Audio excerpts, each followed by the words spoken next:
한 주간의 민심 흐름 데이터로 분석하고 전망해보는 월요일은 리얼미터 원리를 찾아라 시간입니다. 오늘도 이택수 리얼미터 대표와 함께합니다. 대표님 안녕하세요. 네, 안녕하세요. 이택수입니다. 예, 반갑습니다.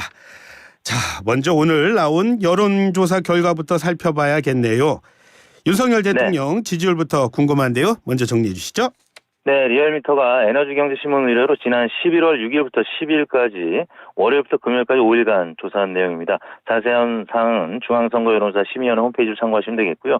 윤석열 대통령의 국정운영 긍정평가가 지난주 대비 2.1%포인트 하락한 34.7%를 기록했습니다. 네. 부정평가는 2%포인트 상승한 62.2%를 기록해서 최근 강서구 보궐선거 이후에 2주 동안 하락했다가 그 다음에는 2주 동안 또 상승을 했었는데 다시 3주 만에 하락세로 접어들었습니다. 예, 다시 하락세로 접어들었다 이 말씀이신데 지역별 혹은 성향별로 대통령 지지율에는 어떤 변화가 있었죠?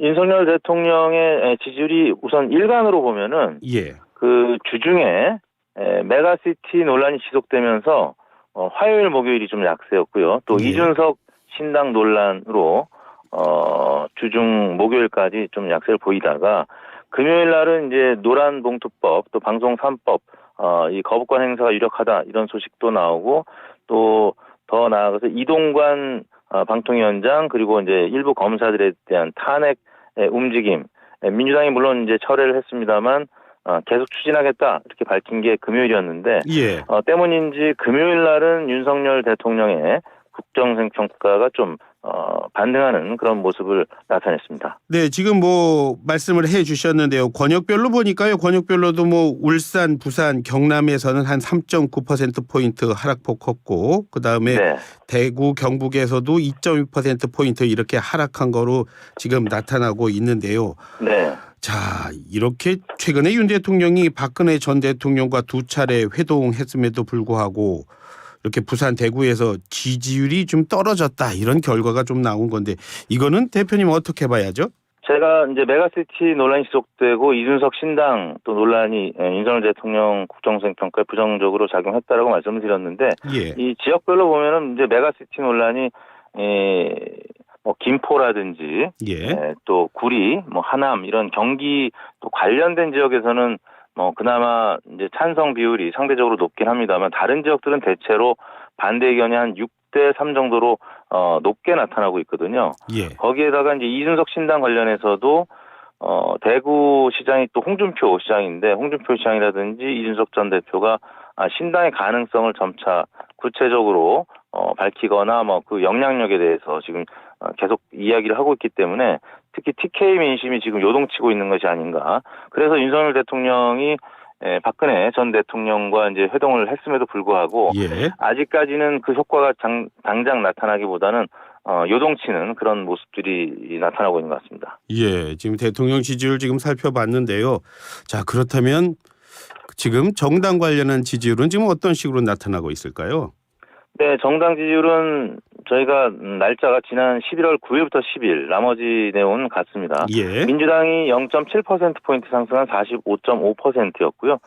국민의힘이 0.7%포인트 하락한 37%.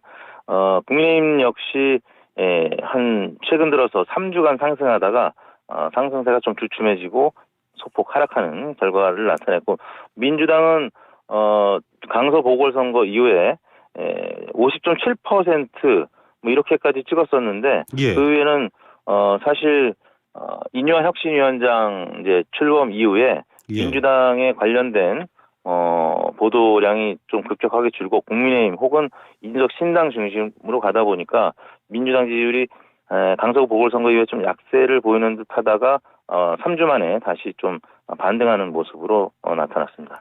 그 말씀이시라면은 국민의힘이 인유한 혁신위가 그래도 분주하게 움직였는데 그거보다도 정당 지지율에서도 역시 대통령 지지율과 같이 가는 모양새다 뭐 이렇게 봐야 되는 건가요?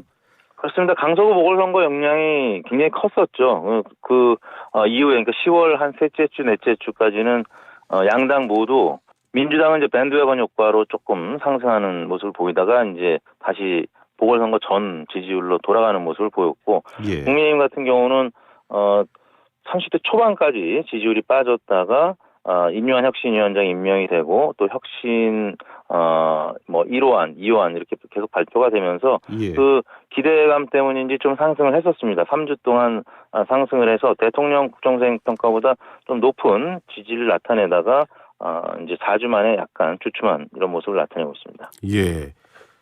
어쨌거나 이제 총선이 한 5달 정도 앞두고 있는데요. 자, 그렇다면 지금 여전히 두텁다고 얘기하는 무당층은 지금 어떤 모습들 보이고 있습니까? 자동응답 방식에서 무당층은 대략 한 10% 안팎으로 비슷한데, 예. 이 전화면접 조사, 이제 한국갤럽 같은 경우에는 지난주 이제 11월 7일, 예. 9일, 화수목 조사한 겁니다. 역시 여론조사 심의원 홈페이지를 참고하시면 되고 자체 조사였고요. 예.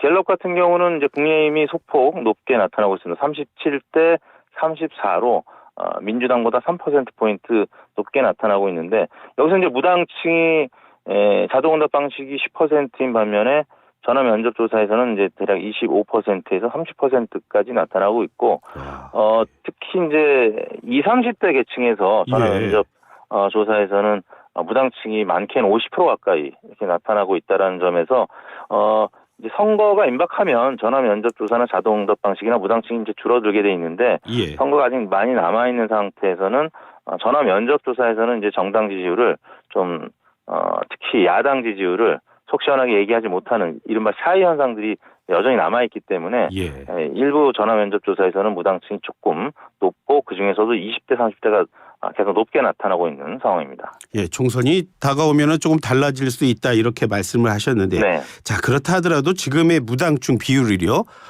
이전과 이렇게 비교해 봤을 때 여전히 두터운 겁니까? 원래 두터운 겁니까? 아니면은 좀 이례적인 겁니까? 이거 어떻게 봐야 되는 건가요? 지금 상황을요? 이제 전반적인 전 연령대를 봤을 때는 비슷한 수준인데, 이제 20대로 좁혀져서 이렇게 보게 되면 무당층이 많아졌습니다. 그 이유는 아무래도 윤석열 대통령이 이제 검찰 출신이고 이제 검찰에 힘이 많이 실려져 있는 상황이다 보니까 조금 샤이한 야당 표심이 더 많아진 측면도 있을 것이고, 또 하나는 이준석 전 대표가 여하튼 국민의힘으로부터 지금 많이 이탈해 있는 상황이기 때문에 20대도 마음을 지금 주지 못하고, 특히 남성들의 경우에 이 국민의힘에 지지를 많이 보냈던 분들이 아마 무당층으로 많이 빠져 있을 것 같고, 다만 전화 면접 조사에서도 내년 총선이 여당 심판이냐 아니면 야당 심판이냐 이걸 물어보면 여당 심판이라는 의견이 실질적으로 높게 나타납니다. 그러니까 다른 자동응답 방식처럼 여당 심판이라는 의견이 야당 심판보다 대략 4대 5 아니면 3대 6 정도로 여당 심판이 높게 나타나거든요. 그런 차원에서는 속내는 20, 30대가 여당 심판으로 지금 어느 정도 가닥은 잡혀 있는데, 다만 지금 정당이 구도가 변화될 수 있는 상황이고 또 샤이한 이런 분위기가 있다 보니까 지금 전화 면접 조사에서는 특히 20대, 30대의 경우에 무당층이 평상시보다는 좀 많은 것으로 해석이 되고 있습니다.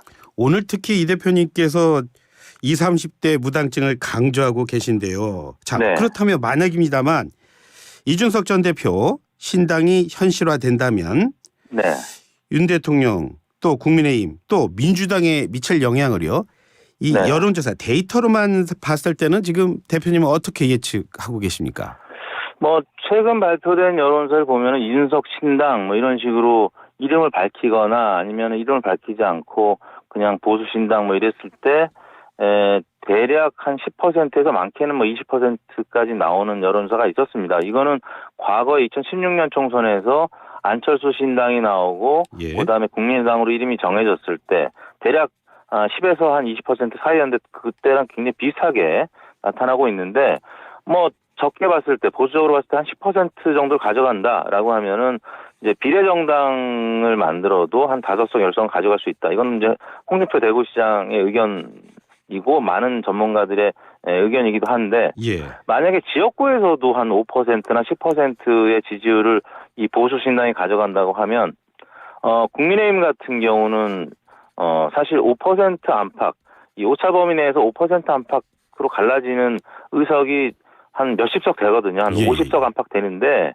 만약에 그렇게 되면은 국민의힘으로서는 타격이 크죠. 그렇기 때문에 지금 국민의힘 지도부에서는 혹은 혁신위에서는 이준석 전 대표를 그냥 놔둘 수도 없고 또 껴안고 가자니 여전히 이견이 크고 그래서 굉장히 난감한 상황이 아닌가 싶습니다. 민주당 그럼 어떻습니까?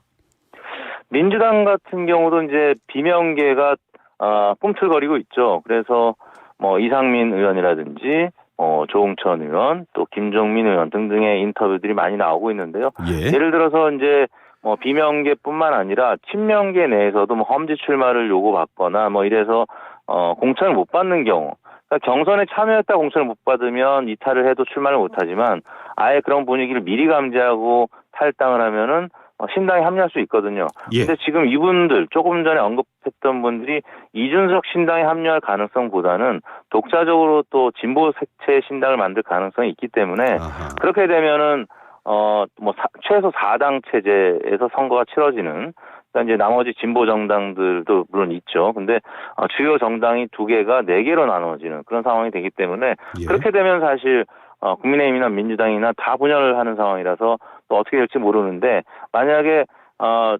보수 신당이든 진보 신당이든 한쪽만 나오게 되면 예. 거기에 모태가 되는 정당은 선거에서 굉장히 어려울 가능성이 있는 것이죠.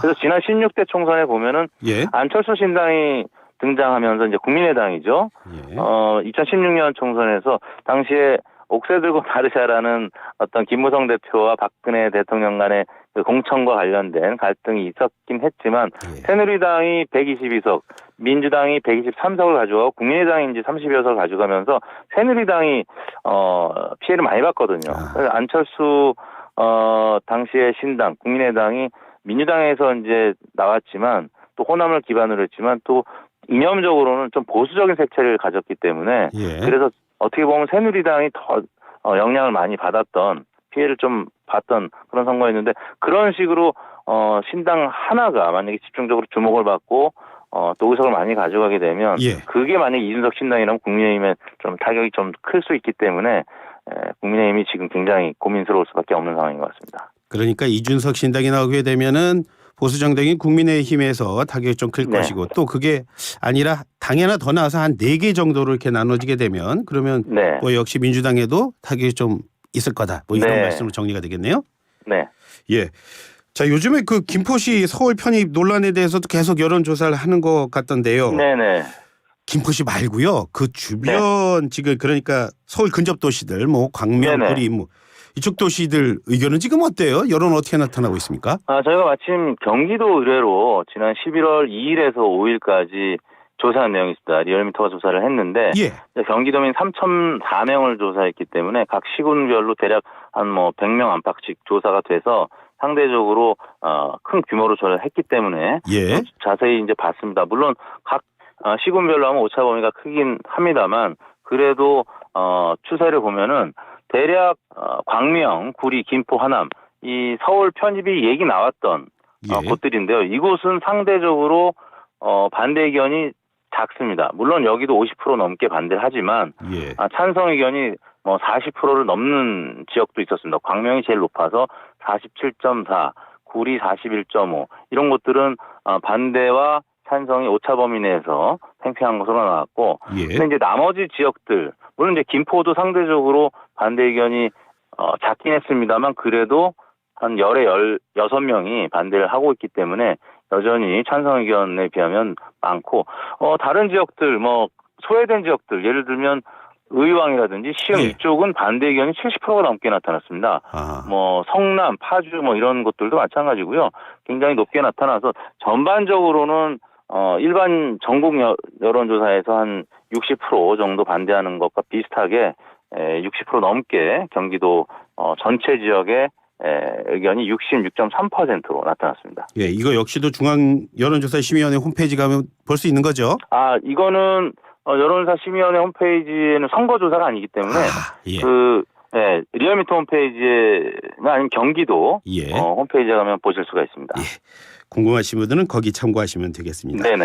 예, 끝으로 이 대표님 다음 주 여론조사에서 가장 영향 미치게 될 키워드 꼽아주시고 하시죠. 제가 봤을 때는 탄핵 이 두 글자 같습니다. 예. 이동관 당통위원장 그리고 이제 검사 관련된 탄핵은 이제 결국에는 한동훈 장관을 겨냥하고 있는 건데 아무튼 민주당에서는 지난주에 탄핵을 철회했지만 또 국민의힘의 필리버스터 철회하고도 이제 관련이 있고 예. 그러다 보니까 이번 주에도 계속 이 여진이 이어질 가능성이 있고요. 이거는 이제 민주당이 유리할 수도 있지만 또 국민의힘 아까 보수층이 결집했다고 말씀드렸는데 예. 양당이 또 결집할 수 있는 사안이라서 아하. 이번 주에는 이 탄핵 관련된 움직임을 좀 자세히 살펴보고 그 부분이 아마 양당 지지에 영향을 좀 많이 미치지 않을까 예상이 되고 있습니다. 네. 오늘 말씀도 잘 들었습니다. 말씀 고맙습니다. 네, 감사합니다. 예, 지금까지 이택수 리얼미터 대표였습니다.